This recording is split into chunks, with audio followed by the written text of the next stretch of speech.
Hey, welcome back to Practical Tools Explained. Today I'm looking at Vista Social. I scheduled 30 days of content in 2 hours. This is the tool that made it possible. I've spent some real time with it. So here's There are 3 things worth knowing about Vista Social.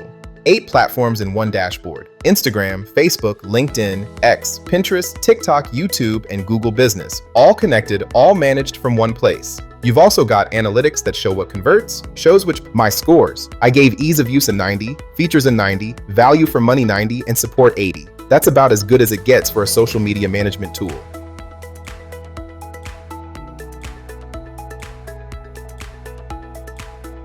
Things I genuinely liked.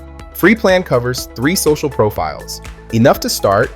Paid plan starts at $15 per month for unlimited profiles. Analytics show conversions, not just vanity metrics. I'm giving Vista Social a 9 out of 10. If you're serious about social media management, it's worth trying. Link to get started free is in the description.